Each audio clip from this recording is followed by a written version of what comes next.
so many people, thank you very much for coming along tonight. My name's Liz Murray and I work here in Scotland at the World Justice Now. And this event, as I'm sure you're probably aware, is part of the Edinburgh World Justice Festival, which happens every year and has happened since inequality history in 2005. So before we start, I'm just going to hand to Pete, who's one of the organisers of the Edinburgh World Justice Festival. He's just going to introduce that and then we'll come back to this tonight.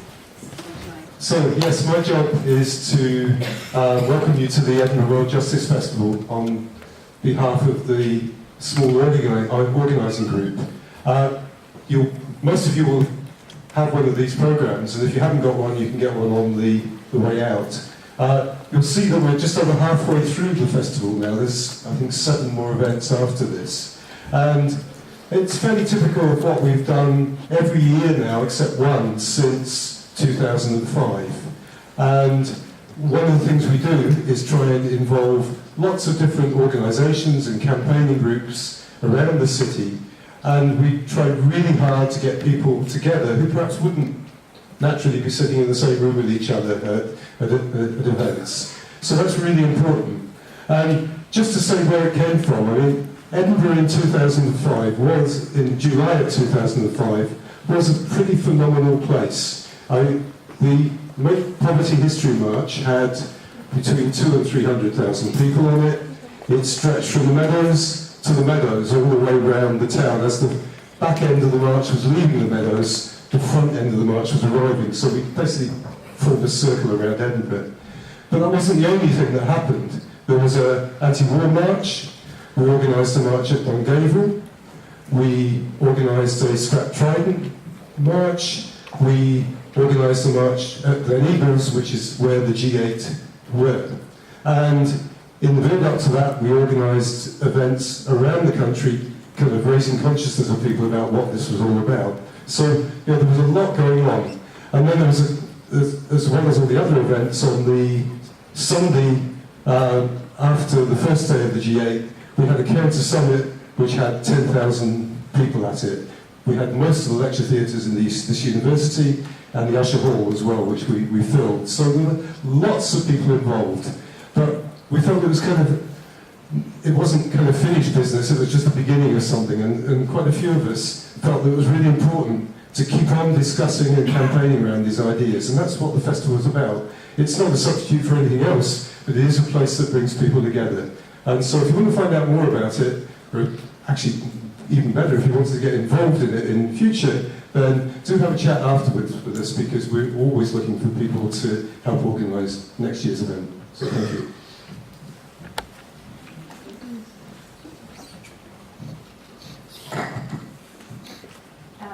So for those of you who don't know Global Justice Now, we're a social justice campaigning organisation with an international perspective. So we focus very particularly on the structural causes of poverty and inequality, and particularly the failing economic and political systems that are causing that. And we campaign to make changes here that will have a positive effect internationally, and particularly in the global south. So we're a membership organisation, and we have supporters and local groups across the UK, including here in Edinburgh, but more on that later. And as all membership organisations will tell you, we can't do what we do without our members. So I wanted to ask right from the beginning whether you could have in your mind the possibility of joining Global Justice Now. If you like what you hear this evening, you can. We have a special offer tonight.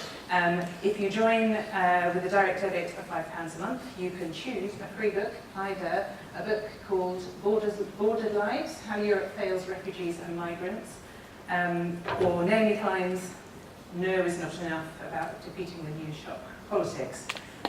So please have a think about that. There are other ways you can get involved. We always have things online. Do think about signing up to our e-news list as well.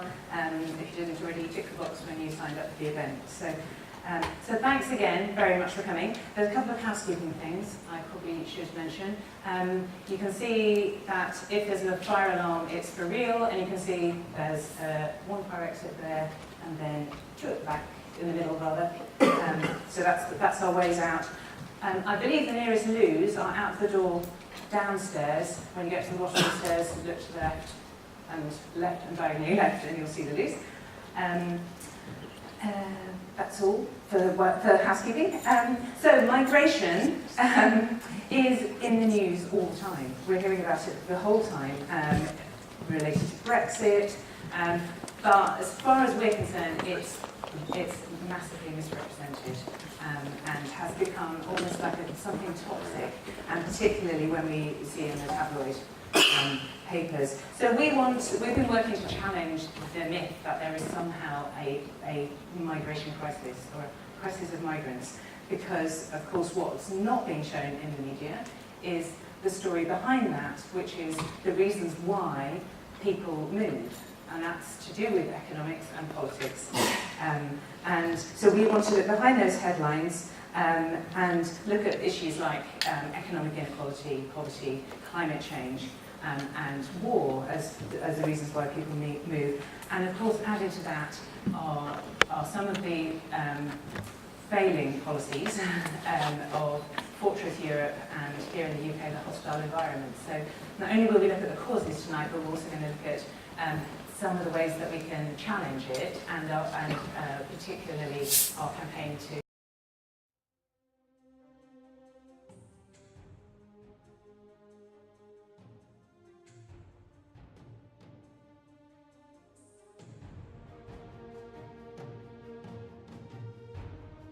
There are millions of people in poorer countries who would love to live in Britain. And there is a limit to the amount of immigration any country can and should take. Well, I think it's a gravy train now at the moment, isn't it? Everyone wants to be over here. Our national health is suffering. We now have to open our doors to hundreds of millions of people to say, come in, get your hip replacement done in Dover. We have a very open labour market. We have a very open welfare system. You have access to it now immediately. You just have to be resident in the UK. And that does act as a kind of magnet. They're bringing drugs, they're bringing crime, they're rapists, and some, I assume, are good people.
Thanks to our colleague Ruth, who made that little film over the last couple of weeks. So that we wanted to use that to set the scene, really, for tonight. And so now what I'd like to do is hand over to our speakers. So we're going to look, to begin with, we're going to look at the causes of migration, so the reasons why people move. And so I want to thank Nick Dearden, who's Director of Global Justice now, for coming up and speaking, and Senan Mata, who's from the Glasgow Caledonian Centre for Climate Justice, and who'll be talking obviously about climate change as a factor in why people move. And then we've got Mel and Jessie from the Campaign Against the Arms Trade, Edinburgh Local Group, which is obviously part of the UK-wide campaign to end the international arms trade. Then, as you can see, we'll have questions and comments and just a bit of discussion, and then we wanted to look at what we can do, what the hostile environment, what we can do, the experience of coming to the UK, or to Scotland in particular, as a refugee, which is when we hear from Agatha, and then Nick's going to talk a bit more about our campaign to end the hostile environment, but also for the free global movement of people. So I'm going to hand to you, Nick. Thanks very much.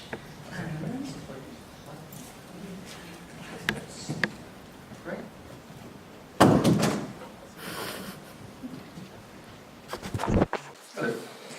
Hello. Thanks so much for coming. So I basically want to put a bit of flesh on the bones of the little film that Ruth made there. We at Global Justice Now started working on migration about 2 or 3 years ago, and we particularly wanted to challenge this notion of a migrant crisis, as if all of our problems were created by these pesky migrants whose sole purpose was to take our jobs and our public services and just make our lives generally more difficult. And to do that by looking at why people migrate, and I think that's why the panel has been assembled like it is tonight. But I particularly want to talk about the economics of the situation. We have refugee status that was created in the early and mid part of the 20th century, and that protects a certain type of migrant fleeing war or political persecution, and sadly there were plenty of such people in the world trying to make their ways to Europe. But actually, when you think about it, what's the difference between fleeing a war and fleeing grinding poverty? What's the difference between fleeing political persecution and fleeing joblessness or a life of complete hopelessness, where you can't hope to give a decent livelihood to your family? And what I think is particularly important for us to bear in mind when we're talking about economic, what have been labelled in the press over recent years, economic migrants, is to look at the role that our governments here have played in creating the economic circumstances that forces people around the world to flee, that have played a role in creating the poverty and inequality that so many people face in the world today. And I want to start just by looking at the continent of Africa, well, particularly sub-Saharan Africa. There's still, I think, a view that's really prominent in our society that we essentially are really charitable towards Africa, and we give all this aid, and what happens to it all? What do they do with it all? And so a couple of years ago, we started looking at the statistics of wealth flowing in and out of Africa. And what we found is that far from us aiding Africa, Africa is still aiding us, it's still aiding Europe. So we looked at all the stuff that went in, loans that our banks make and sometimes our governments make to governments in Africa, about $30 billion there. Investment in Africa, about $15 billion. Remittances, that's the money from migrants who come here and then send money back home to their families and communities. That's a huge amount, actually. That's about 30 billion. And then aid, which at the time was about 20 billion. So that all, when you take everything together, a few other things I haven't mentioned, you get about $161 billion flowing into Africa on an annual basis. Remember that, $161 billion. And then we looked at what was coming out. And the first and most important amount of outflows from Africa is essentially the money being taken out of Africa and put into tax havens by multinational corporations and super rich individuals, facilitated by the City of London and Britain's network of tax havens. That's about $70 billion. $70 billion in lost taxation that rightfully is Africa's money. Then there's debt repayments from all those loans I talked about earlier, about 18 billion. There's multinational profit repatriation. That's money that's been made in Africa and then sent to Western banks after it's been made, 30 billion. And then there's all sorts of other bits and pieces, climate change adaptation and mitigation costs, no fault of Africa's, our fault, but that still leaves them with a huge amount of money to pay every year to gear their economies up and protect them from climate change. All in all, about $203 billion. So $161 billion in, $203 billion out. Africa is still aiding Europe.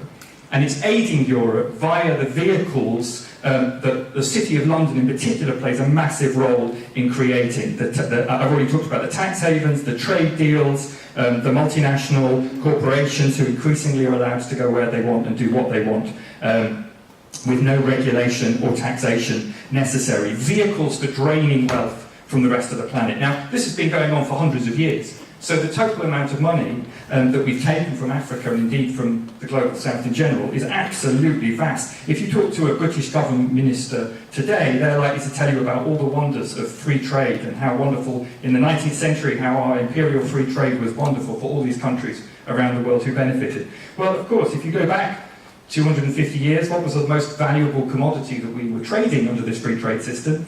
It was people. It was slaves, and we robbed Africa of generations of young, healthy people who could have built up their economy, but instead were sent to the Americas to grow sugar and cotton for us. We traded with India. When we got to Bengal, Bengal was one of the richest places in the world. We wiped out its textile industry. We forbade the Indians from producing textiles. We said, don't do any of that. We want you to produce cotton. And sell the cotton to us, and we will set up the industrial mills in Lancashire and elsewhere to add value and make the money off that cotton and sell it back to you. We traded with China. We burnt down the emperor's palaces until we forced him to allow opium into the country, and we traded opium with China and got 10 million Chinese addicted to opium. So the history of free trade is not the glorious history that Liam Fox and Jacob Rees-Mogg and Boris Johnson would have you believe. It was a history of draining wealth from other parts of the world. And while those relationships today obviously exist in different forms, I think underlying those forms there is something that we still have in common with the state of this world 200 years ago. By and large, poorer countries sell us raw materials. We let them into our markets very cheaply because it benefits us to do so. They then get processed. In many cases now they get financialised. There are services and derivatives that come off the back of them. A lot of money is made and they're sold back again. We use trade deals to absolutely force certain conditions on the people that trade with us, just as we did 200 years ago. So today we say any investment coming into your country, our multinational corporations, our rich investors, they must be free to do what they want to do in your country, and you have to be very careful about regulating them or taxing them. We can't transfer any skills to you, that would violate the sacred intellectual property. We can't do any technology transfers. We prevent them from using the policies that countries like ours used to develop in the world. One of the few countries that ignores this is China, which is why China is doing relatively well in the world today, and Trump and everybody else, our government, are up in arms because they're doing that. In the middle of many trade deals today, there's this thing called investor-state dispute settlement. I don't know if people have heard of this. We call it a corporate court. We insert these into trade and investment deals. And what it means is that if a government steps out of line, if a government brings in a regulation that the corporation investing doesn't like because it affects their profits, they can sue that government in a secret arbitration panel and often win billions and billions of dollars. I'm just going to give you one example of this today. Texaco, the oil company, used to be called Texaco, was brought up by Chevron, it's now part of Chevron. They worked in Ecuador for many, many years in the Amazon, and they created enormous environmental devastation, probably the biggest environmental devastation in the oil company has created in world history. And Ecuador said, well, this has caused massive problems in the Amazon to people's health and to the environment there, and you need to put that right. You need to pay us compensation, and you need to clean up. And instead of cleaning up, Chevron said, how dare the government of Ecuador tell us what we can do and can't do. And they took them to a secret tribunal under an investment deal. And 2 weeks ago, Chevron has won an award of $9 billion against the Ecuadorian government, just for daring them to tell them to clean up their mess. So totally outrageous, scandalous trade deals and investment deals that we signed with countries, forcing them to open up their land, forcing them to open up their labour force, forcing them to set up free trade zones, even using aid money. Aid money should be the good bit of what we do. Even aid money increasingly is used to force conditions onto developing countries. We had a programme that was started under the coalition government called the New Alliance for Food Security and Nutrition a few years ago. Sounds very nice, doesn't it? Under which we give a bit of aid. A load of corporations, big industrial agriculture, says, yes, we'll come into your country and we'll set up shop there. And the role the African governments had to play was make it easier for corporations to do this, had to essentially put their land up for sale to corporations so they could come in and they could operate in the way they wanted to, no matter the effect that that was going to have on small farmers and small farmer production, which is still a mainstay of much of African agriculture. Look at the North American Free Trade Deal. Under that trade deal, 1 million Mexican small farmers lost their livelihoods. Another 1 million people whose livelihood depended on those small farmers lost their livelihoods as they had to compete with multinational grain coming in from the United States. So, massive, massive problems, dislocation that's been caused by trade deals, by investment deals, by the way that our financial system works to deprive countries of taxation, have been created. And it doesn't really surprise me, and I haven't even talked about arms, because other panellists are going to talk about that. I haven't even talked about climate change and the damage that that does. But is it any wonder, given that context, given that background, that people come here because they face their own livelihoods have been destroyed by this economic system, come here to try to get a tiny bit of that wealth back that our governments have taken from them over time? And from my perspective, to shut the door on those people, to say those people are the problem, or to say that we only want the most skilled and wealthy migrants to come here because that'll be good for our economy, and to hell with the rest of them, they can be dealt with by poor and tyrannical governments who will pay to offload our human rights responsibilities onto.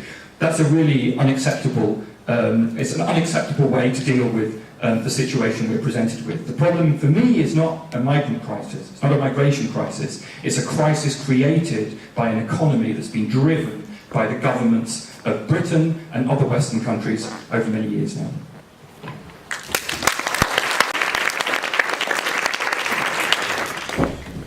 Thank you, Nick. I'm going to hand to Senan. I only gave you a very brief introduction, Senan, so if you want to say a bit more about what you're doing, please do.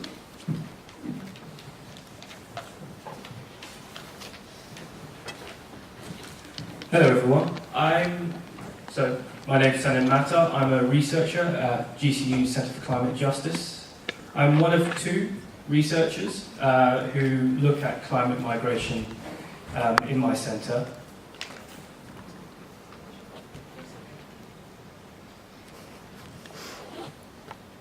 Very happy to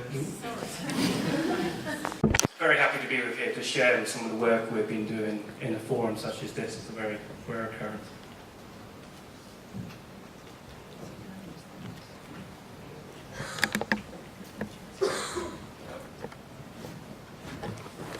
If you've seen climate migration in the news, very likely you would have come across some big numbers as well. Depending on who you talk to, based on how they define what climate migration is, or how pessimistic they are about the future climate scenarios we will face in the future, you will arrive at projections between 200 million to 1 billion people to be displaced because of climate change by the end of 2050. But if we look at what we are seeing right now, climate has a major potential to influence people to move or even flee from their homes. Between 2008 and 2017, we saw 246.4 million people displaced by disasters which were climate or weather related. That's an average of 24.6 per year. Given the scale we are seeing, the question has to ask, what is being done? The Paris Agreement secured a commitment by the international community to assist what they call internally displaced persons or displaced persons. If your house is destroyed in a flash flood, if your access to shelter, healthcare, food, water is compromised, relief and aid organisations will step in to assist you, at least until the flood waters recede. Now, the responsibility to rebuild is yours and your government's. If you cross a national border, or you emigrate to a city following one of these events, the title of a displaced person and the protections and assistance that afford no longer apply to you. In actual fact, climate refugee, climate migrant, environmental refugee, none of these terms protect you or place a moral obligation on the international community to assist you, at least in current international law.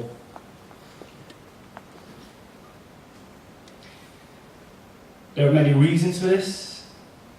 The UK government commissioned a report in 2011 on this topic. They concluded it was not sufficiently possible to define what an environmental migrant was. And in fact, they also concluded that migration in response to climate change may be an effective adaptation strategy. I wish I could say I was so optimistic, because much of the research that myself and my colleague do paints a very different picture. These images I'm showing you now have come from a chapter in a book myself and my colleague have contributed to on a handbook of climate justice.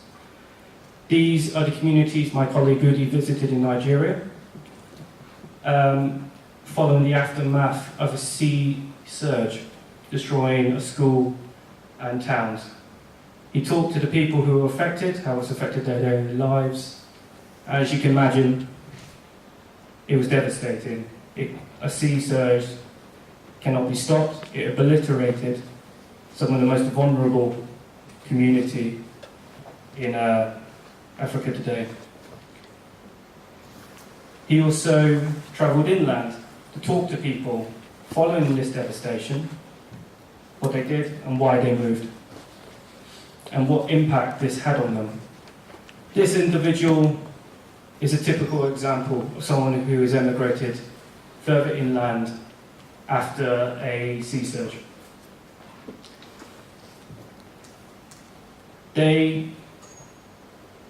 While they were being affected by the sea surge, they were being an internally displaced person.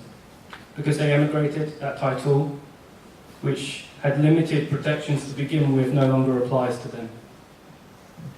As a result, their right to develop in their ancestral homeland has been compromised. Their linkage to their cultural heritage and their ability to pass this on to their children diminished. In their own words, water has destroyed it all.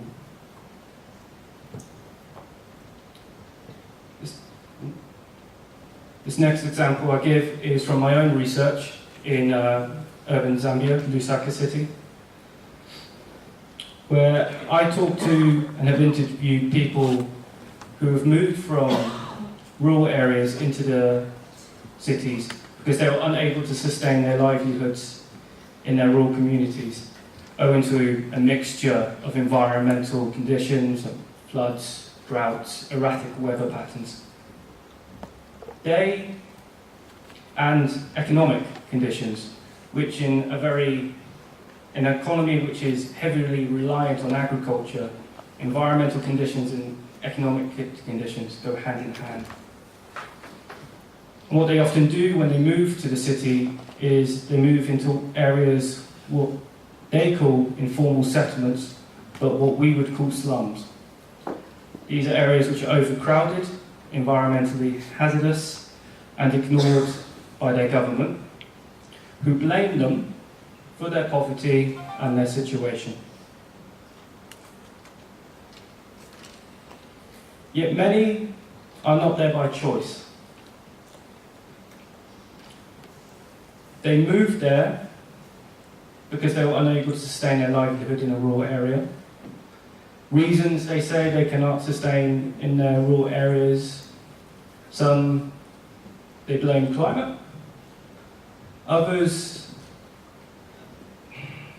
blame more superstition, bad spirits. Some blame deforestation, because the education in some of these communities is very poor, so to say. They are being affected by forces which they don't necessarily understand themselves. And because the people we are talking about are the most vulnerable and the poorest. And most of these migrations, if we call them that, are always internal. If you see news stories about climate change causing mass migrations across borders, coming to Europe and fleeing, if we're very pessimistic, in the higher projections on global warming. That may have some truth, but the majority of migrations will always be internal. And given that there is no international law which protects these people, the situation you are seeing in these two examples will become a more common story. This woman was unable to move back home because she used all her resources to move to the city to begin with, unable to sustain herself in the rural area. And even if she wanted to go back, she does not have the resources or the support to do so. And she says, I cannot go home.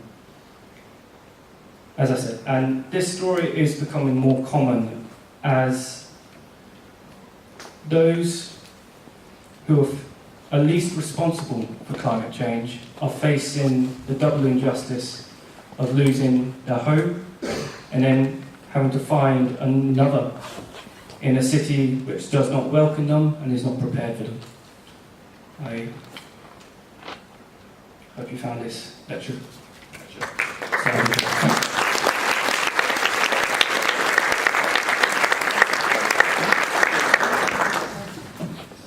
Thank you, Senna.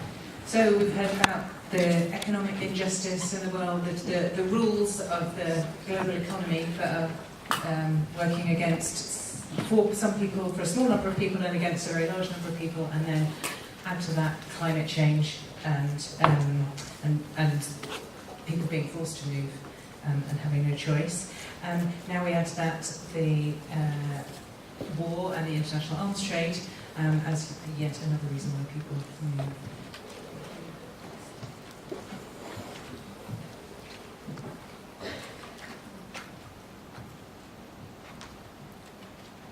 Hello, Jessie and myself are here today from Edinburgh campaigning against the arms trade to talk about the arms trade in relation to migration. We'll be looking at the arms trade as a causative factor and the UK and Scotland's role in this. So to talk a little bit about the relationship between the arms trade and migration, clearly war is one of the key causes of migration, creating millions of refugees. We only have to look at our screens and our social media to see people fleeing from war which is being enabled and exacerbated by arms exports. The same companies that are creating migrants through arms sales and war are then profiting from a militarised response to the migrant crisis through border security, surveillance and assisting with deportations, which are also very profitable, and arms trades companies are involved in those areas too. So it's a win-win for the arms trade. It's the legal arms trade that we're focusing on, and it's the legal arms trade that is responsible for most of the arms sold around the world. And this trade is actively supported by complicit governments, very much including the UK. 1.68 trillion US dollars were spent globally in 2015 on arms. Currently the largest purchasers are the Middle East and South and East Asia. The arms trade is dominated by the 5 permanent members of the UN Security Council: China, France, Russia, the UK and of course the US, along with Germany and increasingly Israel. The permanent members account for around 3/4 of exported arms. This trade facilitates human rights abuses. The arms can be used either to carry out the abuses directly, and the arms sales also increase the military authority of governments and their capacity for abuse. The sales convey a message of international acceptance and approval to human rights abusing countries. Who benefits? Well, actually, it's mainly the arms companies. It's a very profitable business for them. It's a myth, however, that it brings substantial long-term employment benefits to us or anyone else. The arms export account in the UK for less than 0.5% of UK employment. So that is a myth that we often hear, we need the jobs. In fact, the jobs are very few, really, and those jobs could be replaced. So who pays? Citizens, obviously, with their lives or having to flee. Taxpayers of both the buying and selling countries. Non-military industry suffers, and also, obviously, national and international security also suffer. It's a myth also that our defence and our arms exports create security for us.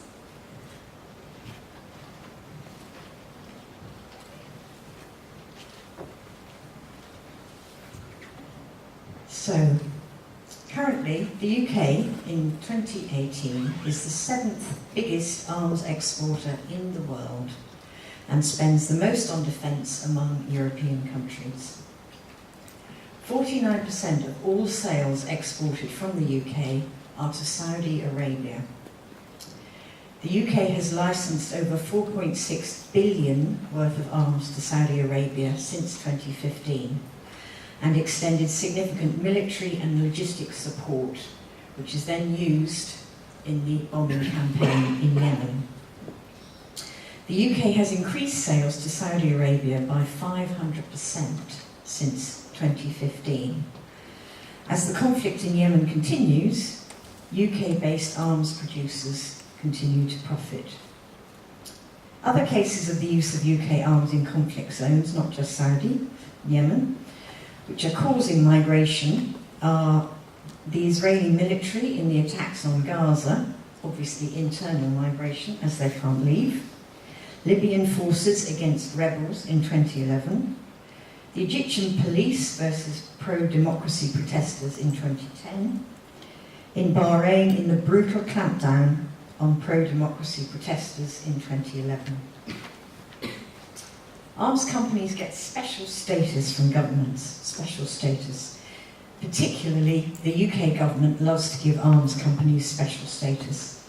They receive huge levels of government support, both direct and indirect subsidies, non-competitive contracts, the revolving door with MOD personnel, lobbying access right up to the Prime Minister, protection from corruption investigations into deals that are done in relation to arms exports, research and development that is paid for by the government. In all of this, there is no transparency, and yet taxpayers' money is being used to pay them.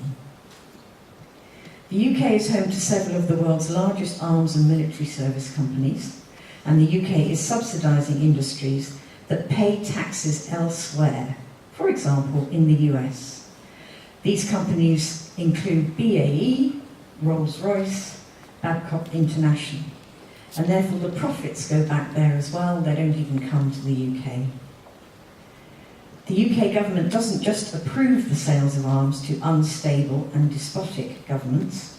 It actively promotes these sales through a taxpayer-funded arms sales unit called the Department of International Trade. There are 30 human rights abusing countries listed by the Foreign Office. In 2017, the UK approved arms export licences to 18 of these countries. They include Israel, Saudi Arabia, Bahrain, Egypt and Turkey. To quote the Secretary of Defence, this year, 2018, delightedly saying, with one of the largest defence budgets in the world and the highest in Europe, our defence budget is increasing in real terms by £1 billion a year during this Parliament. However, you'll have seen in the press, Simon Jenkins in The Guardian said, the thesis that money equals defence is false. Britain's recent wars have all been aggressive, not defensive. The idea that British nuclear missiles and global reach have kept our islands intact for that time is rubbish.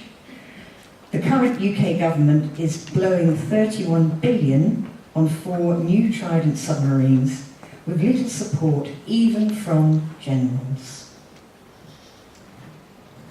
I'm going to talk a little bit about Scotland's involvement in the arms trade. Now, clearly defence is a reserved issue, so the Scottish Government don't have control over defence. However, Scotland is nevertheless involved in the arms trade.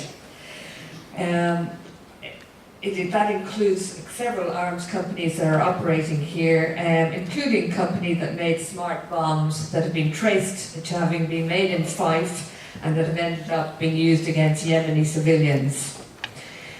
The main companies that we focus on selling arms used against the Yemeni population are Raytheon, who have a base in Glenrothes and Fife, BAE Systems, who also have bases here, and Leonardo, who are based in Edinburgh. So it's just to raise awareness that there are many arms companies operating in Scotland. Raytheon is the 4th in the top 100 companies in the world's and is the world's largest producer of guided missiles and munition systems for pave-way 4 missiles, as well as many other precision weapons. Links between Raytheon smart bombs, as I've said, and alleged war crimes in Yemen have been confirmed. These have been made in Glenrothes in Fife. BAE Systems, Britain's largest arms company and the 4th largest in the world, has 5 facilities in Scotland. UK built and licensed Typhoon and Tornado aircraft selling to the Royal Saudi Air Force have been deployed on combat missions in the Yemen campaign. BAE's alarm missiles have also been used in Yemen, and that's been confirmed by the UK government. Leonardo, and the Airborne and Space Systems Division, is based in Edinburgh. It's one of the biggest suppliers of Eurofighter Typhoon fighter jets and radars to the UK. It also develops weapon systems, Storm Shadow and Brimstone missiles, which have been used in the Yemen campaign. The company has been given £6 million of grants by the Scottish Government. This is despite the policy being against the war in Yemen, against the sale of arms to Saudi. Nevertheless, we are investing in these companies. The Scottish Government has spent £1.2 million on supporting the arms trade just in 2016 to 17. There are also many councils which have direct investments in the arms industry. They include Edinburgh, Glasgow, the Highlands and Islands, Orkney Islands, Scottish Borders, Moray, Fife, Falkirk and Aberdeen councils. In 2016, the councils of Glasgow, Edinburgh, the Highlands and Islands projected returns from military investments at around £77.5 billion. Sorry. So, Scottish Enterprise, which is Scotland's main economic development agency, also gave significant grants to Leonardo, to Rolls-Royce, to Lockheed Martin, Raytheon and BAE Systems. Our local authority pension funds also hold indirect investments in armed companies through pension funds, including Glasgow City Council Strathclyde Pension Fund, Lothian Pension Fund, Falkirk Pension Fund, Fife Council and Dundee City Council, and the Scottish Parliament's Pension Fund. Universities are also unfortunately implicated in investing in the arms trade. The University of Strathclyde and the University of Glasgow still invest in, for example, BAE Systems, Raytheon, Boeing, Connecticut, and Thales and Leonardo. The University of Edinburgh has actually divested from arms, but we need to keep an eye on that. So, what can Scotland do? Well, Scotland can protest. 72% of Scottish people are against investments in arms manufacture. We can take action to support the end of arms sales to Saudi Arabia. We can divest public money from the production of arms. And we can demand transparency in funding decisions. Transparency is absolutely crucial. The whole of the arms industry is covered by this, it's national security, so we can't possibly tell anybody anything about anything. And it is the leading corrupt industry in the world. SNP policy is against selling arms to Saudi. Scottish MPs in Westminster have condemned Britain's arms trade policies. However, as Melanie's just said, Scottish Enterprise is investing in arms companies, and MSPs have on occasion hosted arms industry events in Holyrood. Anybody who has a pension, not many people here maybe at the moment, but you may in the future, instruct your pension fund to divest from arms companies. Demand that government stops providing grants to arms manufacturers or spending taxpayers' money facilitating their promotion. And the important place that all this money needs to go to is in renewables. That's where companies can diversify, and we all need to be developing our future. Like arms, the renewable energy sector is highly skilled. It has a similar breakdown across broad categories of skill levels and employs many of the same branches of engineering. CAT, a couple of years ago, produced a report which was all about the skill levels needed in the arms industry and the skill levels needed in the renewable energy industry and where they matched, and found that there is a very high match. There would also be appropriate work available in most areas where arms workers are located, with the tens of thousands of supply chain jobs that could be located anywhere in the world. Research shows that a move towards offshore wind and marine energy could actually produce more jobs than the current arms industry. Thank you.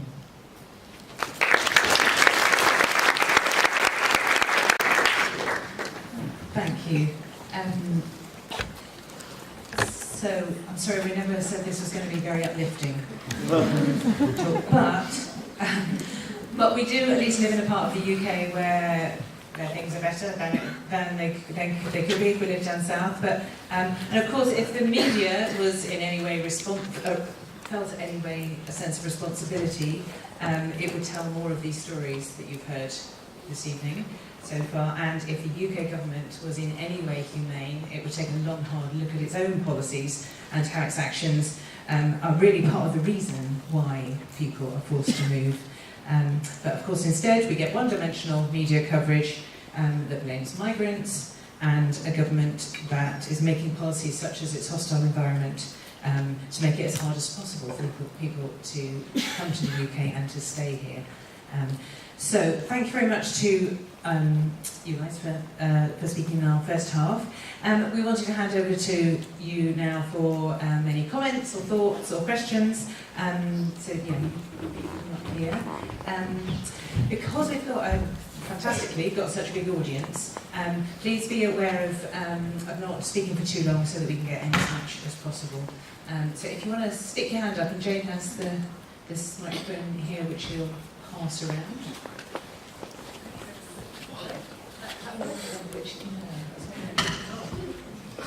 Here comes Ruth to the rescue. Or I can pass this one for to start with.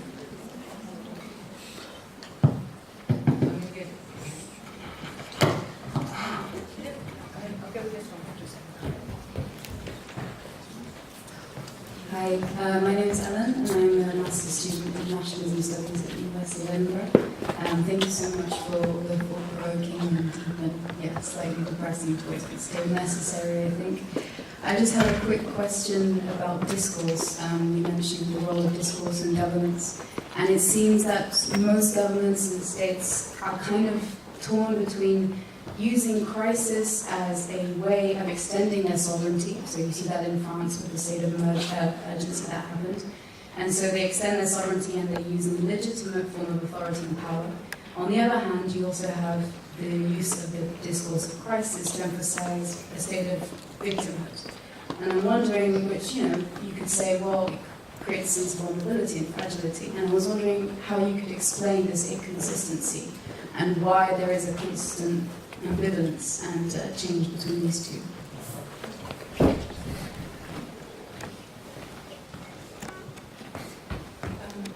Should we take a couple more and then get you guys to respond as you want to? Someone else definitely had their hand up before. Is there someone down here? Anyone else? Jane, do you want to?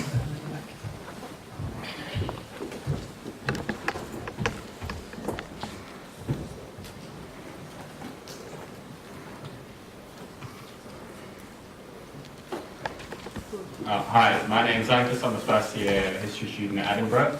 This question is addressed to all of the speakers.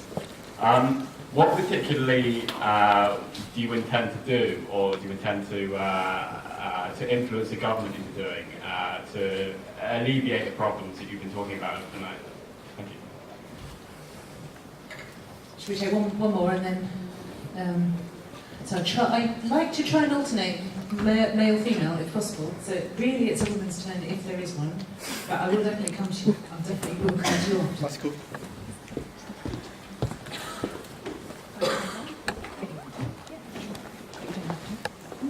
Hi, thank you very much for that amazing talk. It's very, very interesting again.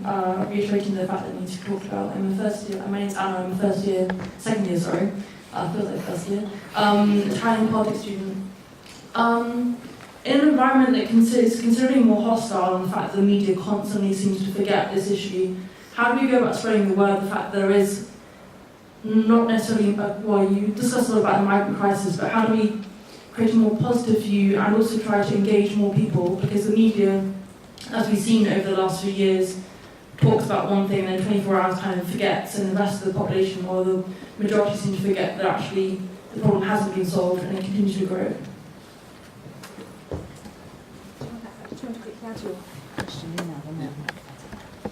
My question was, you talked about Europe historically extracting value from countries. Looking forward, technology, automation, the role of redistributing technological patterns and automated technologies to countries, if you thought that would be important in the future.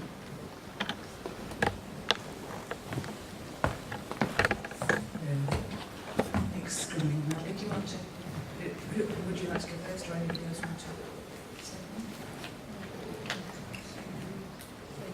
Never do a talk at a university, my God, doing thesis on each of these. And I'll try and be really quick because we want more views and so on. But I think the political establishment is clearly in a crisis itself. They have promoted a sense of fear and insecurity for a long time now, because I think that's a positive way of getting people in front of their TVs, out of the streets. It doesn't mobilise for a different kind of society. And now they're finding that that's actually their own downfall. That's actually created and mobilised forces beyond their control on the far right, the nationalists, xenophobes, and so on. And so what do they do about it? And I think they go back and forth and back and forth. I don't really know what to do about it. I really think that the political establishment, some people in the political establishment, the more dangerous ones, like Jacob Rees-Mogg, I think, show a clear preference for fascism. Actually, we'll throw in our lot with these people, because that's how we maintain, that's how we can get the kind of world we want. Others are more terrified, and they just are desperate to go back to the day before Brexit and Trump, and how do we get back to how things were before? And I think for us, who want something different, neither of those narratives work at all, and we have to break them and talk about something else, which comes to the question of kind of how you create hope. And I think, because I think our message has to be hopeful. I think you mobilise people to the left when you talk about hope and you convince them that their lives can be better. Now, I don't think you do that necessarily primarily by talking about migration and all the good that comes from migration. I think we should be doing that, but I think it's by no means sufficient to get us out of the crisis we're in at the moment. We have to appeal to people's sense of, people have been marginalised. Democracy has been silenced by the economic system we've been living under for so long, and so we have to talk about how we can give people back some genuine control over their lives.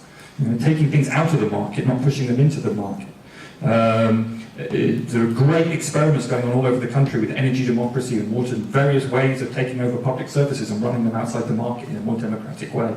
I actually think, as a government, what you could do is to say, if migrants go to a certain part of the country, because we know migrants have gone to parts of the country where there's incredible poverty, and we know that puts a pressure on public services. It's not like a migrant's fault, it's the government's fault for austerity and not investing in public services there. But I think you could push a policy where you say, if this part of the country turns out to be very popular with migrants, you invest in that part of the country, more money, and that you could imagine people welcoming migrants to their area, because actually it's a sign that things are going to get better for them, through better public services, through more investment in them, so on. So I think, you want to do all the wonderful stuff we've been doing, welcome refugees, welcome migrants, and all that kind of thing, but it's not going to be enough to convince people. You have to talk about the economic fundamentals and the transformation that's necessary in society.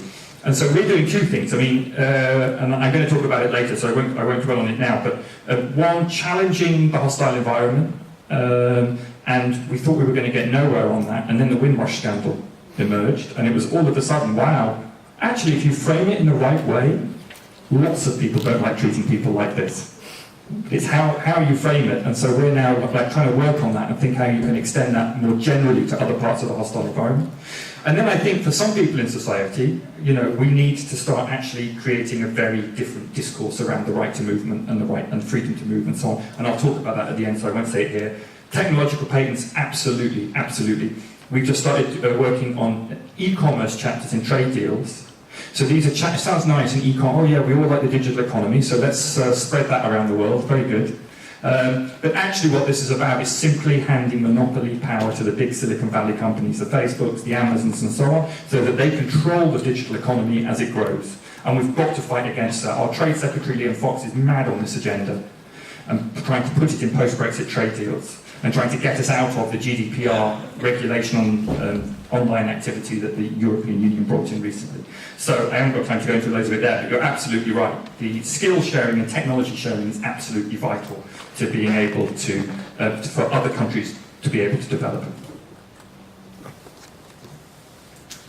In terms of discourse, we see how the response has been to refugees or migrants based on already established international principles. When it comes to those who are displaced by climate or who are being called climate refugees, this is a very new concept. Most of the conversations which arise out of this are very new. Some of the old stigmas which are still attached to refugees and migrants still very much apply to climate migrants, except when someone is displaced as a result of a climatic event and they cross a border, they don't have the same protections as those who crossed a border fleeing political persecution. Until that discussion is had with governments, that won't change. But it will also not change right now is because the international community does not see internal migration as their concern. That's a concern of the national government. But when people are forced to move because of climate change, in the countries which we research in, many of them are losing their homes due to climatic conditions they themselves did not create. In fact, Zambia and Nigeria are scarcely responsible for the climatic change we're seeing now, yet they are some of the most vulnerable and affected. So this is an international issue, but because we haven't yet developed correct narratives or law to protect internal migrants, that's still very much considered an isolated issue within each country, which is something we can, my research and my colleagues are doing to bring this sort of issue to the fore, to show national governments not only are people suffering here, but there is a case to be made to the international community that they should be assisting you in dealing with them, i.e. providing them assistance when they are affected by climate change effects in their home, but also assisting them when they have to move and assisting them to the return if they so wish to. In terms of what can be combated in the media, a lot of media when it comes to climate migration is people crossing boundaries and coming to new countries. That's some of the hype, I would call it, you would see in the media. Although that's not necessarily true. As I say, most climate migration will be internally. And because it's internal, those same international principles, those protections do not apply, but they should, because it is an international issue. One of the things that Campaign Against Arms Trade is currently doing about this is, as I mentioned, the list of human rights abusing countries, one of which is Saudi Arabia. Well, we have been pursuing a court case to try and get a judicial review of the decisions that are made for allowing export licenses to Saudi Arabia. And this has been a little bit of a tennis game. So we were allowed to do it, and then it was turned down, and then now we are appealing again, but basically we want to expose how the decisions are made and who the lobbyists are and why we're in breach of our own rules about human rights abuse in countries. And the government always comes out with this phrase that we have the most rigorous regulatory system for arms trade in the world. And maybe we do, but it's the best of the bad lot, and we actually ignore our own regulations all the time. So that's why we're going for this judicial review. Just a couple of words on Scotland, and a slightly more positive note perhaps is that, I don't know if you know, but there was an arms fair held in Glasgow in June, which we only found out about in April, but we formed a coalition with many other groups, Edinburgh C&D, Scotland Against Militarism, and many others, and we protested that arms fair in Glasgow, and Glasgow Council, Scottish Enterprise, who had facilitated that arms fair, have now committed to not doing that again. So we consider this a win. We have to keep an eye on it, obviously, but you know, the less arms fairs, the better, as far as we're concerned, and the less arms sales, the better. So our attempts are to raise awareness about what's actually happening and what is around us, both in the UK and in Scotland. And by doing that, we can hopefully do something towards trying to lessen some of the arms that are being used to bomb countries and force people to flee as a result.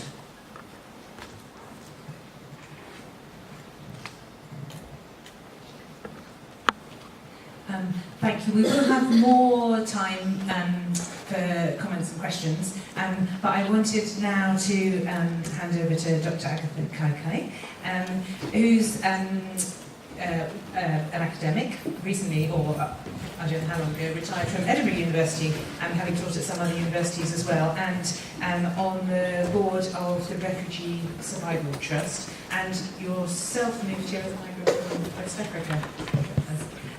And she's going to talk to us about the challenges of adapting to life in Scotland and the Scottish Government's refugee integration programme.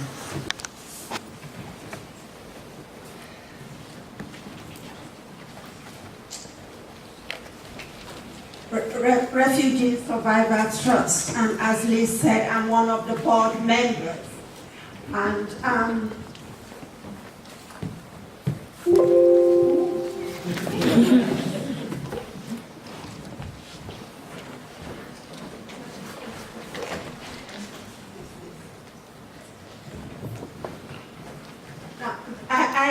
we like this picture because it gives, am I able to, can I point to this? Yes, there's a pointer. Doesn't sit, okay, never mind. Initially we talk of the internal environment of refugees. And this picture actually describes in pictorial terms what the internal environment of refugees are. First, the definition of a refugee, someone forced to run away from danger, from the homeland, from hostile environment. And the most common causes of the danger are wars and natural disasters. The refugee fleeing from danger in whatever form and hostile environment is someone who is internally empty because they leave behind all that they love, all that they are familiar with, to go into the unknown. And that is quite a frightening experience. So that makes the environment of the asylum seekers and refugees in Scotland, as the previous picture showed, the internal environment with fear, anxiety, distress, emptiness, because they've left everything that is familiar behind. and they come into a new environment. A new environment, even in normal circumstances, is quite frightening because it's human nature to be fearful of the unknown. And most refugees look different from indigenous people. That intensifies the fear. So they have fear, it's intimidating, they feel insecure and confusing. Then there are barriers in communication. Some people coming to Scotland have little knowledge of English. And even if they do, they are not familiar with the colloquial language. For example, I want a wee cup of tea. In my own experience, for example, when I came from England to Edinburgh for the first time, the cleaner comes to my room, she cleans and cleans around the university, and she says, you know what, Agatha, I'm going to have a wee cup of tea. And I start thinking, wee cup of tea? Because it's different. Then sometimes in conversations, people say, I don't know Ken. And I said, oh, her husband's name is Kenneth, and he's calling me Ken. So language does make a difference, and if you cannot communicate effectively with people, it's difficult to make friends, it's difficult to understand the culture, and that creates loneliness.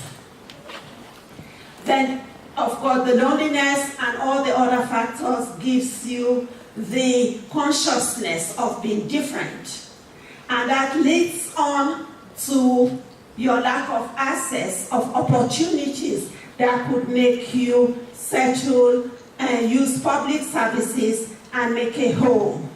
And in our experience, all these factors create the homelessness and destitution which the Refugee Survivor Trust is trying to work so hard to elevate.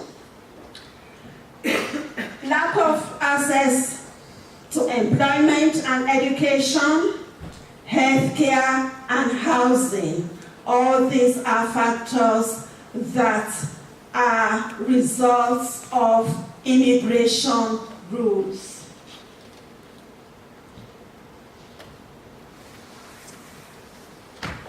Refugees, where do they come from and where are they going?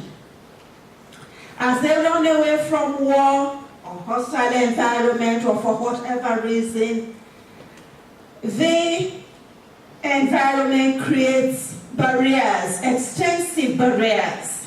As we see in these pictures, you see children trying to go through barbed wires, children behind some sort of fence, and of course, not to talk of the barriers created by the UK border system. However, these people are so desperate that they can use any means to overcome these barriers. Sometimes they succeed, but most often they don't. And they end up in refugee camps. Refugee camps, they are not places that create opportunities for education or normal life. But sadly, many refugees that end in Edinburgh have lived in refugee camps in various parts of the world, in Greece, in France, before the jungle was dismantled for years.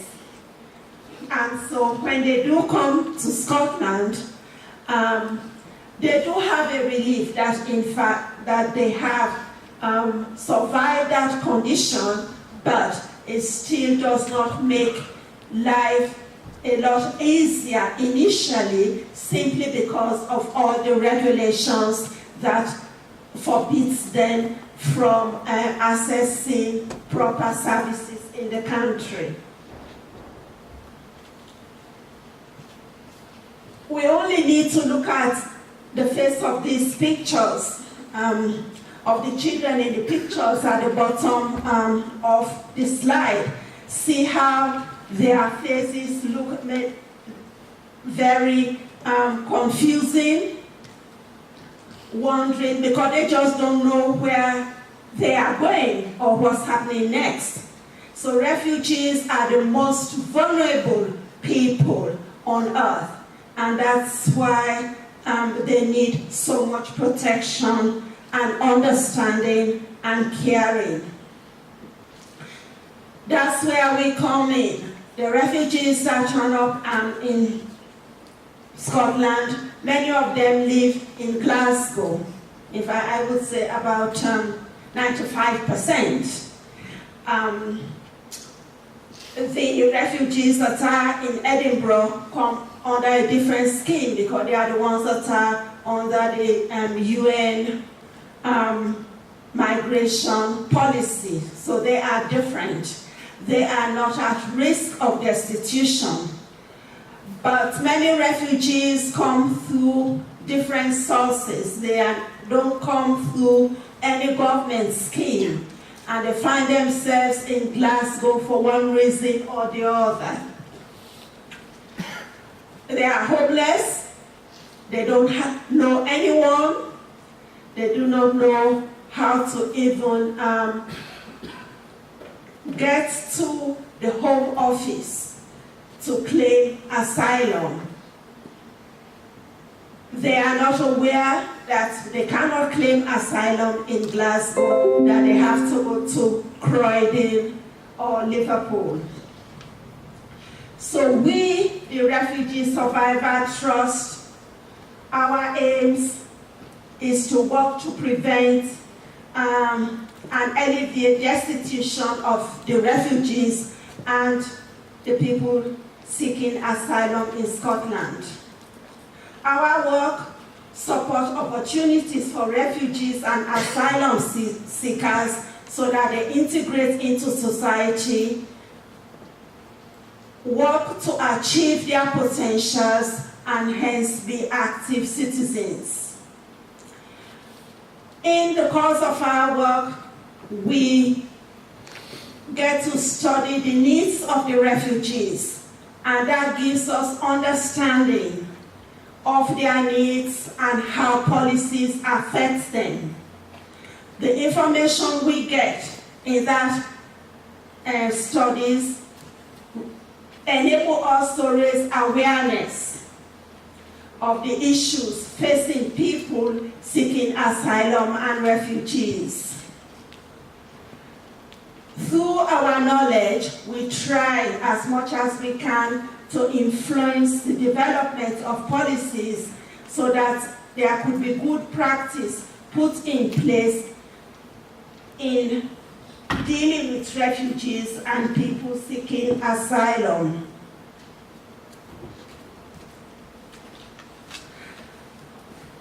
How do we go about alleviating destitution? The first we do is by giving small cash grants, which we call destitution grants, to people who are homeless, without food or even basic necessities. The grants we give, we give about 2-week timely grants, £36 a week. It may appear to be a small amount, but those are life-saving amounts we give. RSC also, we give little grants to access to education and employment. When people have had refugee status, some of them do have bursaries to educational institutions to retrain, improve their skills so that they can get access to employment. But often the bursaries need to be supplemented to buy accessory things like IT equipment, textbooks, which the grants may not be able to cover. And we give about 150 in maximum. We give travel grants so that people can go to the Home Office for appointments, Croydon and Liverpool to claim asylum. We give bus passes. The bus passes are essential. Many of these refugees do not even have money to go to essential appointments like GPs or legal appointments for people that are trying to help them in the legal process. Then we have a destitution asylum seekers service, which we call DAS. This DAS will work in conjunction with our partners in Glasgow. For example, the Scottish Refugee Council, University of Strathclyde, and the DAS project is not just a grant processing. It acts as a legal clinic because the asylum process is very complex and the legal terminology can be intimidating. So the DAS project enables us to work with legal people to help the asylum seekers. We do a bit of research into the causes of destitution, and we act as ambassadors for refugees. We are invited to schools or other organizations like churches who are interested to know about refugees. Because many of people cannot tell the difference between a refugee and what they call economic migrants. But in essence, these classes of people are really irrelevant because economic migrants are also running away from life-threatening poverty. This graph just gives a summary of destitution grants we have given over the years, and the laws considering the hostile environment. We look at how the in 2017 to 2018 we have had about 70% increase in destitution grants because refugees, migrants and asylum seekers do not have access to government funding. Now, how the Scottish government is helping, the Scottish government's new policy, the new Scots refugee integration strategy, is a very good strategy because it gives various policies which is meant to help refugees and migrants so that they are encouraged to get integrated into society from day one that they land in Scotland. But that is in principles, but in practice it's a very difficult and problematic strategy. So it aims at that refugees and asylum seekers they live in a safe, welcoming and cohesive communities and are able to build diverse relationships and connections. That refugees, that they understand their rights, responsibilities and entitlements and how to exercise this. And then mainly the third, that refugees are able to access well coordinated services which recognize and meet their rights and needs. Again, this in principle is good, but in practice is problematic because of Home Office regulations. The policy allows strategic planning and legislation to have impact on refugees and asylum seekers, and informed by their rights and needs and aspirations. So the needs of the refugees are listed from 1 to 6, as you can see: employment and welfare rights, communities, cultural and social connections, their needs for health and well-being, housing, language, and education. It's a very good policy, and many of us working with refugees, I think it encourages us, because it shows the commitment of the government for welcoming refugees and enabling them to live here and rebuild their lives. But the problem with it is, before any of these factors which are listed here, 1 to 6, for example, access to employment, before they can get that, they need a declaration document from the Home Office, and that's where the problem lies. Then the centralization of the processing of Home Office documents is all done in Croydon, so that even asylum seekers need to go to Croydon. They cannot apply for asylum in Glasgow. And until that aspect of the legal processing of application for asylum is sorted out, the New Scot theme of strategy of welcoming people, integrating them into society in Scotland would always be met with a lot of problems and hindrances, simply because if you don't have the right documents, you are not going to get social benefits, you're not going to get employment, even medical, medical services, you need your documents.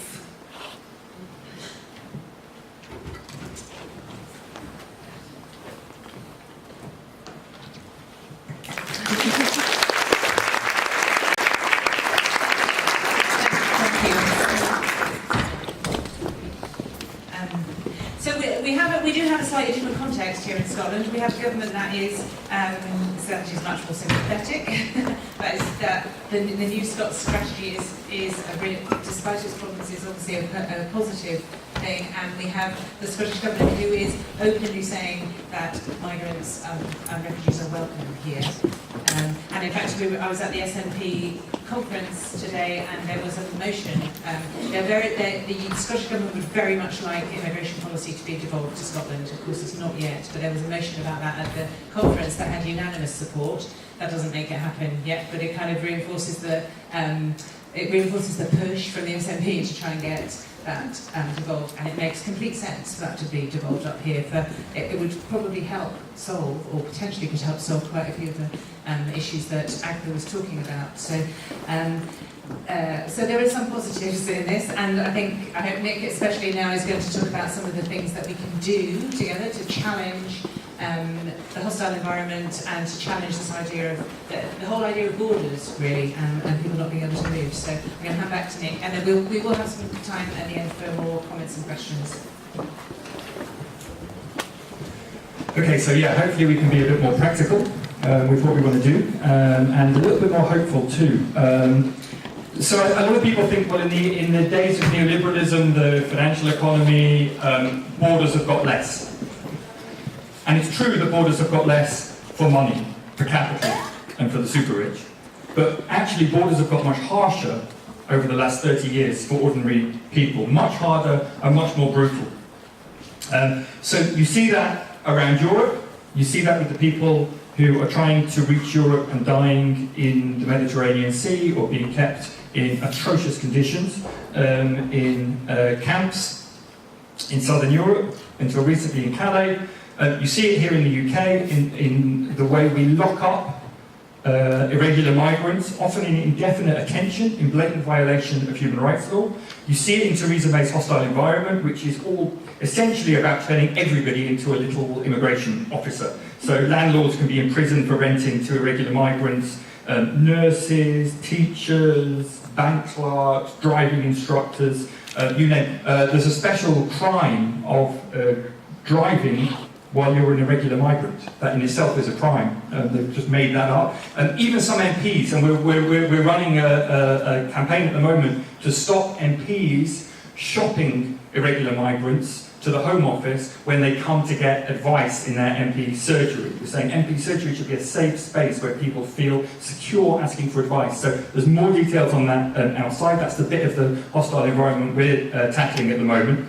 And then, of course, our part of the world is contracting out its human rights responsibilities. So we've got this deal with Turkey, which is an increasing amount of human rights abuse is happening, an increasing authoritarian regime in Turkey at the moment. We're paying Turkey millions and billions, in fact, of dollars, of euros, in order to keep migrants in Turkey and stop them getting to Europe. We're sending warships to the Mediterranean to turn back migrant boats to Libya, which is a country that our own government attacked and turned into a lawless state. We're spending aid money sending refugees back from Kenya to Somalia, a country that our own Foreign Office tells British citizens to leave immediately because it's so dangerous.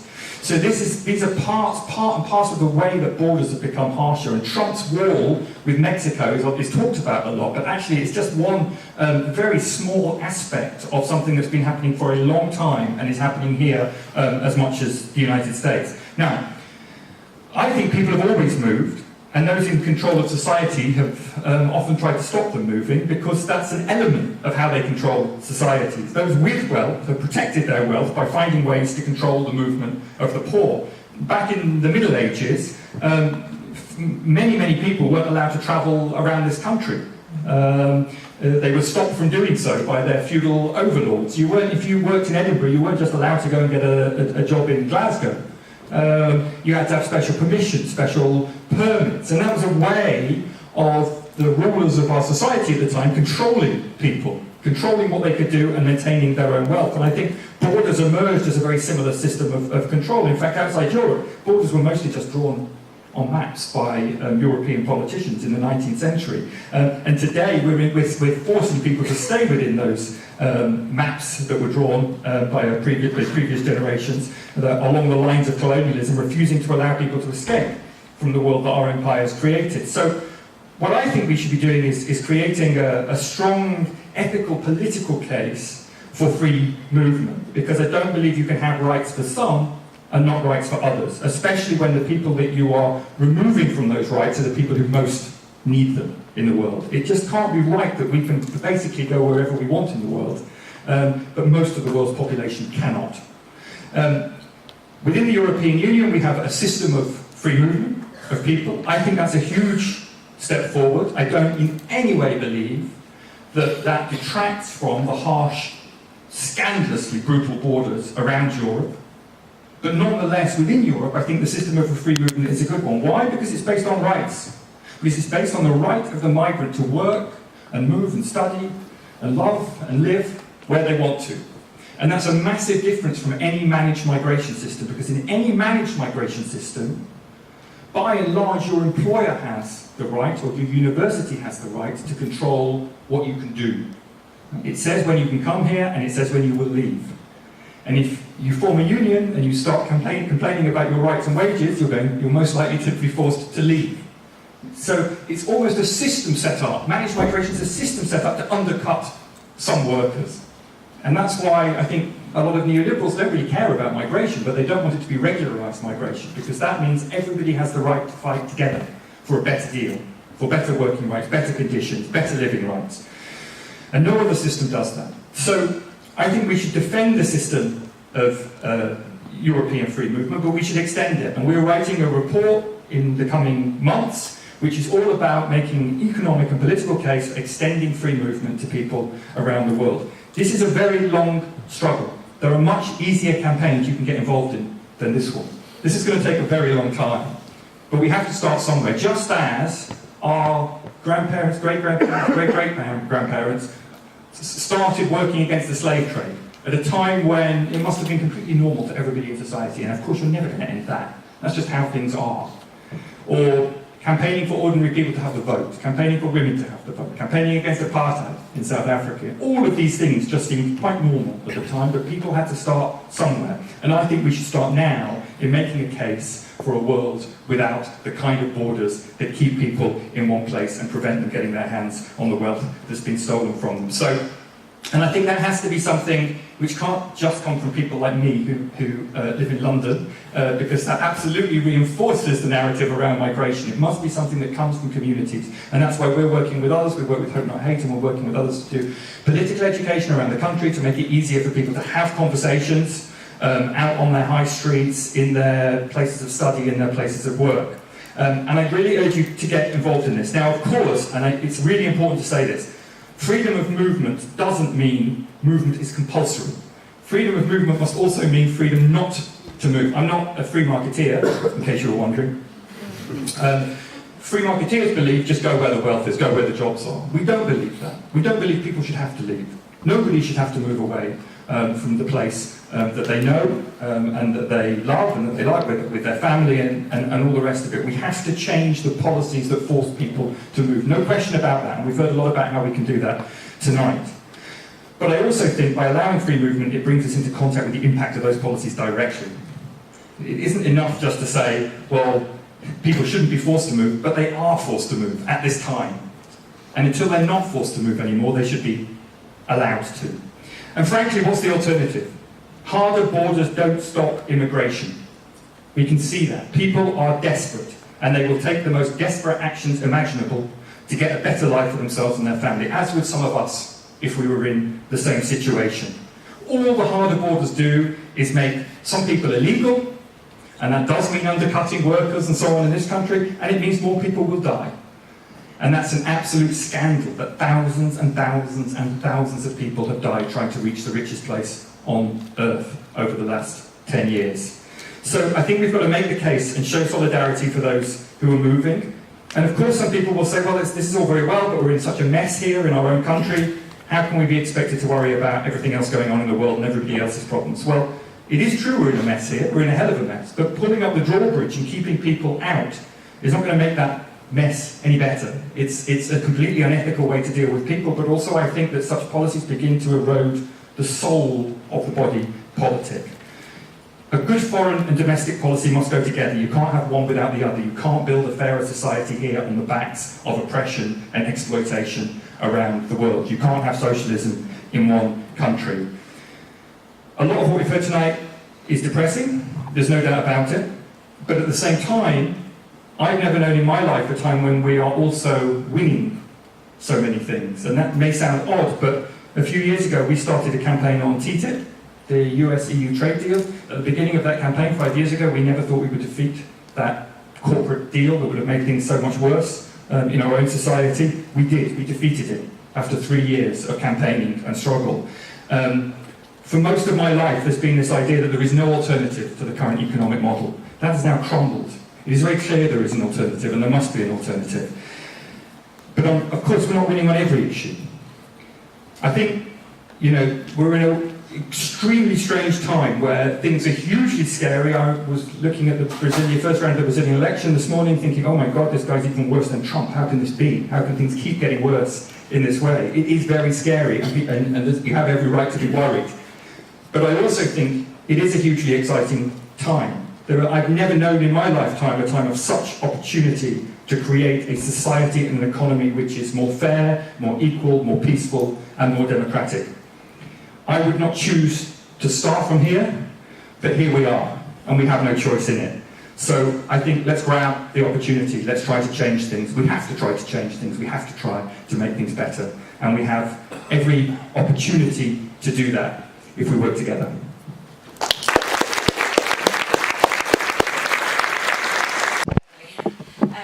We've got about 10 minutes now where for more comments and questions. I'm sorry, we've really packed it in tonight, haven't we? So thanks for bearing with us with all this information. And then at the end, I also wanted to give a few minutes for a shout out. So if people have other events, for example, they would like to let people know about that are coming up that I think would be of interest. So, but let's go back to comments, questions. I was just wondering if you're able to comment on the role of private banking in financing the arms trade, and whether you'd encourage individuals to move their money away from big banks like Barclays, Lloyds, HSBC, etc., so that the money isn't used in that way.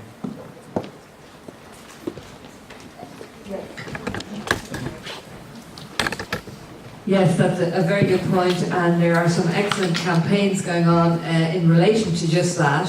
One called Don't Bank on the Bomb, which has recently produced a guide for Scotland, which can be found on nucleardivest.com. I'll tell you the URL later, but it's an excellent guide. It goes into how we can approach our banks, because many of these banks, you're right, are absolutely correct, are investing in the bomb and also in other arms. This guide gives very clear information on what actions you can take. You can obviously write to your banks, contact people associated with your banks, and ask them what their policy is, who they're investing in terms of the arms trade or Trident. There's a copy over there on the right of this new guide. It's online and available, and I strongly recommend that you read it, because it gives all the information on what you can do to approach your banks, because many of the banks are involved. Currently, Don't Bank on the Bomb Europe, I think, are involved in a campaign towards BNP Paribas, who have investments in Trident and other nuclear weapons. I perhaps will just hand you over for one moment, if that's okay, to somebody who can talk about Don't Bank on the Bomb for a second. Yeah, hi, I'm Dr. Michael Logel. I'm part of Don't Bank on the Bomb Scotland. First, to make clear that that specific campaign, or this one, is about nuclear weapons, but it's totally analogous about all arms trade. The new guide for Scotland can be found at nukedivestmentscotland.org. It's a bit of a mouthful, so I'll repeat it. Nukedivestmentscotland, all is one word, .org, and get in contact with us. And if your specific interest is about non-nuclear weapons, which hopefully isn't, because it's all related, we could put you in touch with people at the Campaign Against the Arms Trade. Okay. How do you respond to the rhetoric that because the government of countries have limited resources and whatnot, citizens are their main priority? Hello, this is Ms. Kaikai. You talked a lot about, in the beginning, about refugees being internally empty and vulnerable, in need of protection, and yet photos of confused faces. I was just wondering whether you think that it's helpful to approach it with this victimhood discourse, or does it not remove their potential to have agency and come up with survival strategies and the capacity to cope? I was just wondering your opinion on that. We're at the end of the evening, you're all tired, but I can be the villain that you can all go and hiss at. Nick, I take against you on managed migration.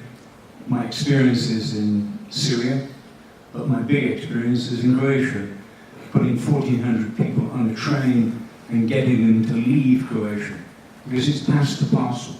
When refugees arrive at the Croatian border, the first priority of the Croatian government is to move them on.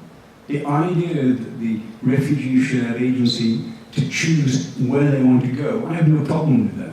But it is the methodology that they do it.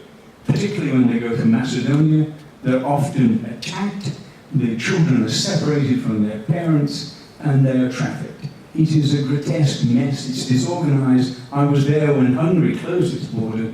Nick, I would say managed migration is essential. They designate their designation where they want to go, and you make practical solutions to get them there?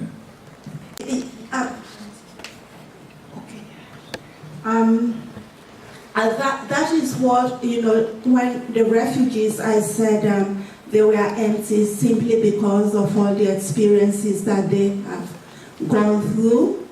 And they will have latent resources within.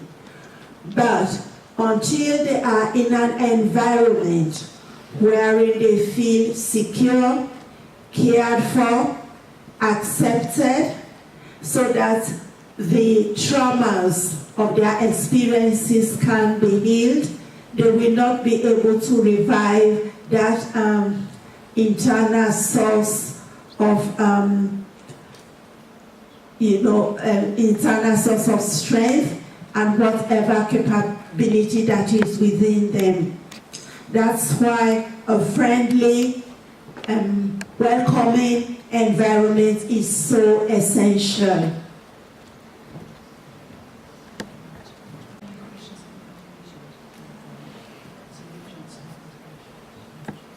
Yeah, and the limited resources.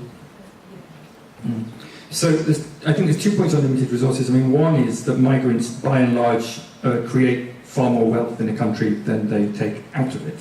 They tend to work more than they take out in public services. I mean, at the moment, that's overwhelmingly the case. But it's only the case when you regularise it. If you don't regularise it, then if you actually stop migrants from getting jobs, then of course that's going to be a different story. And that's the case at the moment. So many migrants who want to work and want to play an economically active role just aren't able to do so because of our laws. So I think if you remove that, you would find that migrants bring with them also needs that create other jobs elsewhere. It's not like there is the idea of limited resources. The idea that government is like a household isn't quite how it is, because the government also has resources that can be used in order to create economic activity. I think you're mainly talking about refugees. You're not talking about, for example, the European system of free movement. You're talking about in response to a catastrophic situation, a war or so on, should you have a plan for how to deal with that? Should you have a quota system, for example, for how to deal with that? And I have no problem with that at all. But I think that more generally, I'm not talking specifically about refugee situations, I'm more broadly talking about people who want to be able to work, live, study in other places. In that case, a system of managed migration simply puts power into the hand of the employer to decide what economic value you have, as opposed to you being able to decide this is where I want to go. So I think there's two. I mean, clearly if you're dealing with a catastrophic situation, there needs to be planning. There needs to be planning in both situations, actually. But they still retain, we know at Lesbos, the chaos there, what happens is that they leave in a disorganised fashion, and they seek routes that they can go. They're now going to the Balkans, which they didn't do before, and it's an ever-changing. Whichever border closes, they choose another way. That's a chaotic way of doing it. Well, it may be unattractive to retain them in a place, but you should seek tranches of refugees to be allowed to go perhaps where they want to go. They may have to give up on that luxury of designating where they want to go. Well, I don't think it's much of a luxury for most refugees who are in Europe at the moment, but if you want to look at a country who I think is doing it much better, with much more limited resources, Ecuador. Ecuador says, yes, all these people are coming here, this is very, very difficult for us, however we want to welcome them and make them feel safe and secure and provide services for them. So rather than treating them as a problem, you're actually saying it's our responsibility to care for these people, to give them services, to give them jobs, and to rehabilitate their lives. And that's a completely different thing from they are a problem to us, and therefore they need to be moved from one place to another, and nobody wants them. I'm not advocating inhumanity. I'm talking about not sending them away from these camps on the Greek islands in a disorganised way, so that they just wander through Europe with a great danger to themselves. We can do it better than that. Of course we can do it better. Of course it needs planning. There's no question about it. Isn't that called managed migration? No, it's not. Managed migration is about the system which is being talked about post-Brexit at the moment, where the number of people allowed in every year and the criteria under which they're allowed in is set down by the government and business. I recommend.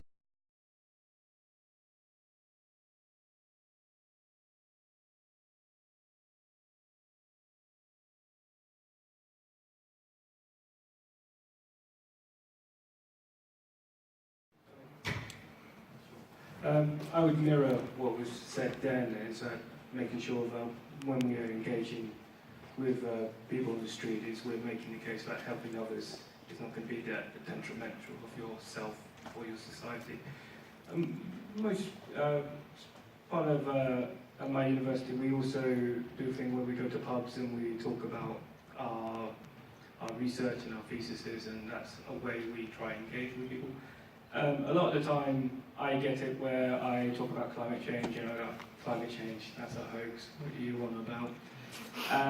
And when I talk about climate migration there, and I talk in big numbers, up to 1 billion, often you'll get that sense of fear, that what we might call an irrational fear, that these people are going to move en masse, and they're going to come here, and they're going to cause all problems for my country. I can alleviate that most times by saying, well, no, this is all going to happen in their own countries, and that irrational fear subsides. Somebody else's rights. But it's hard, and it's a hard conversation. There's very entrenched views around it, so it's not easy. It's not easy at all. But I think that, I had an experience where there was a homeless guy on the street I started talking to. I'd been on a migrant rights demonstration. We had a very difficult conversation where he was like, well, why do you care about them and not me? Because I haven't got a home and I was born here. And, why do you care about you? That's why I've stopped to talk to you and, done stuff on homelessness. But at the same time, they're not your enemy. They're not the people who put you on the street. I'm not in any way pretending it's easy, but I think it's a lot of that kind of long, slow discussions over time and trying to hear what other people are saying too. I mean, look, on Brexit, I'm no fan of the European Union. I've campaigned against the neoliberal direction of the European Union for many, many years, but I think we've got to remember that the main government in Europe pushing that neoliberal direction was Britain. And so I think just to simply say, well, okay, it's too neoliberal now because of what our government's done, and we've never been able to hold our government to account for that, so to hell with you all, is a bit difficult, really, for me. We're one of the powerful countries in the European Union. We're one of the rich countries in the European Union. We've laid down the free market rules that govern the European Union. Now, is it an opportunity for a fairer migration system? Well, if we get to it, we'll have to fight for that. But I have to be honest, I think it's, given that anti-immigrant rhetoric absolutely fed that referendum campaign from beginning to end, given that the Brexit is a Farageist vision, Nigel Farage's vision of where we should be going, it's really not an ideal situational context for us to be fighting for better migration rights. And I think, we work a lot at the moment with the opposition parties, especially the Labour Party, but I've got to say, their manifesto would not make things easier for migrants at the moment in this country. I'm afraid to say that. We will keep pushing and working with them, but it wouldn't. It would put, it is the same as the governments in terms of we will give visas for people who benefit our economy. And that's a move away from free movement, which has allowed people to come and settle here because they wanted to, because they saw their rights were better protected here. So I think it's, yes, we'll try and work in any situation we come to, but to say it's a wonderful opportunity, I think is far short of the mark. And especially when I've got a lot of friends who are European citizens who are migrants here, and their whole life has been thrown into complete turmoil, and they feel like they're not wanted, and they've been denigrated and demonised. So I'm certainly not going to tell them it's a great opportunity for them. I think we've got to be really sensitive about some of this stuff around Brexit. So we're going to have to end it there. So I said we'd do a shout out. So sorry to say this isn't a chance to give a long description of a campaign or something. It's just a chance to shout out about any other events or very specific things. And I'm going to abuse my position as chair by first off giving the mic to Andy here. Hello everyone, you may have seen me on the door. My name's Andy and I'm from the Edinburgh and Lothian local activist group for Global Justice Now. As we've sort of seen, a lot of these issues tend to be international and a bit overwhelming, and what we do is we try to make them sort of translatable into local impacts. And we're quite lucky, obviously being in Edinburgh, that we can affect things not only at the sort of local community level, but also on a national, and things like climate change, with the climate bill going through at the moment, on an international level. So if you'd like to get involved, we have a meeting on the 29th of October at 6:30 PM at the Forest Cafe, or you can just talk to me outside and I'll give you a bit more information. Anyone else?